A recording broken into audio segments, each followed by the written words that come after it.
গতকাল ইফতারিতে আমি chicken donut বানিয়েছিলাম। এটা দেখতে যতটা লোভনীয়, খেতেও কিন্তু ততটাই মজা।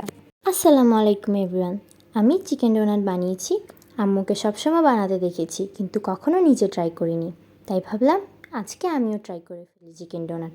আম্মুর কাছ থেকে শুনে শুনে বানিয়ে ফেললাম চিকেন ডোনাট। তো এটা বানাতে যেসব উপকরণ লাগে সব কিছুই আমি নিয়ে নিয়েছি, যেমন ম্যাশ করা আলু, ম্যাশ করা চিকেন, তার সাথে ডিম, যাবতীয় যেসব মশলা লাগে সেগুলো, ঘি, বাটা মশলা যেমন পেঁয়াজ বাটা, রসুন বাটা, আদা বাটা, তারপরে কাঁচামরিচ, ধনেপাতা আর তার সাথে পেঁয়াজ বেরেস্তা।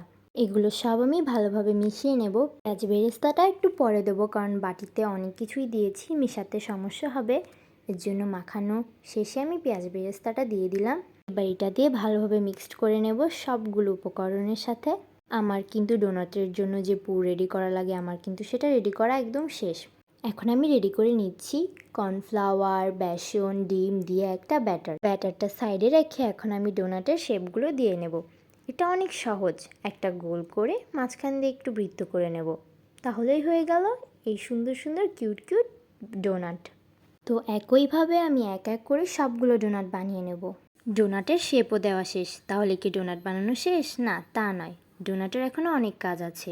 এগুলো ফ্রোজেন করেও খাওয়া যায়, তাই এগুলো একদম ভালোভাবে প্রসেসিং করে রাখতে হয়।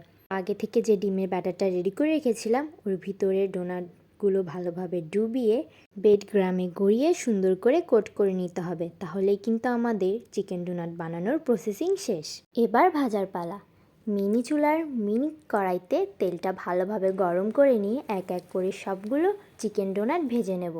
আমার এই চিকেন ডোনাটের ভিডিওটা যদি তোমাদের ভালো লাগে তবে লাইক শেয়ার করে দিও, কমেন্ট করতে কিন্তু ভুলো না। আর নতুন ভিডিওর জন্য ফলো করে রেখো, যাতে নতুন ভিডিও ছাড়লে তোমরা আগে পাও।